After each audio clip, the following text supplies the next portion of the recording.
distance sociale. La distance sociale, je ne sais pas si vous connaissez, mais c'est un truc assez fort. Et c'est la difficulté psychologique et culturelle qu'on a à entrer simplement en contact avec l'autre. Et donc ça, vous le voyez au quotidien, on n'ose plus dire bonjour, on n'ose plus sourire dans le métro, dans l'ascenseur, et parfois, j'imagine aussi dans les conseils de quartier.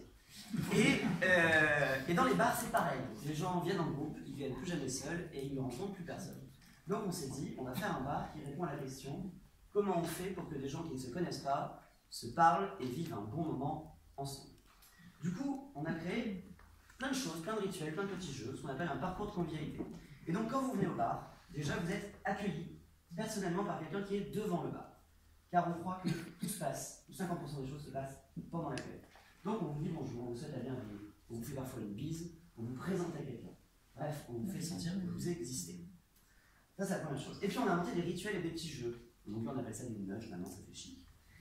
Et donc parmi les nudges, il y a par exemple, vous pouvez jouer le prix de votre verre au dé. 1 ou 2, vous gagnez 1 euro, 5 ou 6, vous perdez 1 euro, mais c'est un inconnu qui lance le dé pour vous. Donc vous avez un prétexte pour aller voir quelqu'un que vous ne connaissez pas, et comme ça vous avez une petite histoire et il se passe quelque chose. Vous avez un badge de la convivialité. Mettez votre prénom ici, et vous répondez à 2 questions qui changent tous les jours. Hier c'était par exemple, si je suis président de la République, je voudrais 3 secondes. Et mon plus beau voyage. Ça donne des sujets de conversation, et donc ça donne des sujets possibles de rencontre. Et on a inventé des trucs comme ça, on en a inventé beaucoup. Et ça marche vraiment, il y a beaucoup de gens qui viennent, alors qu'on est dans un quartier complètement pourri. Du coup, on s'est dit, on va aller apporter, c'est la gare de Lyon. Ouais. Et du coup, on s'est dit, on va aller à 25 millions. Mais j'ai 3 minutes, parce que c'est important. Et du coup, on s'est dit, on va tenter ça ailleurs. On va voir s'il sort de nos murs, est-ce que ça marche. Et bien, on est allé au ministère de l'Intérieur, dans un hall d'immeuble, on s'est planté là, on a distribué des cafés et on a fait nos jeux. Et avec des agents du ministère de l'Intérieur, j'imagine que c'est pas évident, c'est un peu du bal. Et bien, ça a marché. Ça n'a pas marché avec 100% des gens, mais ça a marché avec beaucoup de gens. Et du coup, on a développé un nouveau truc qui s'appelle le social bar hors les murs.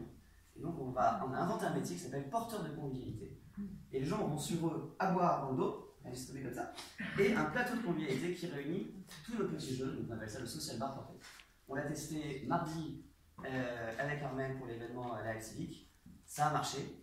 Et voilà. Et donc, je vous dis ça parce que je crois fondamentalement à 2 choses. Je crois au pouvoir de l'accueil, au fait que beaucoup de choses se jouent à la manière dont on accueille les gens. Ça coûte 0 €, c'est juste une intention et une façon de faire. Et je crois beaucoup au pouvoir du jeu, qui fait qu'on est détendu, on peut se détendre, que les règles sont les mêmes pour tous, et que quand on est détendu, je pense qu'on est plus en confiance, et quand on est plus en confiance, on est plus intelligent, on propose plus de choses, on ose plus de choses. Et donc, si vous voulez bien, on pourra réfléchir ensemble à des façons d'accueillir et d'animer pendant les conseils de quartier. Voilà.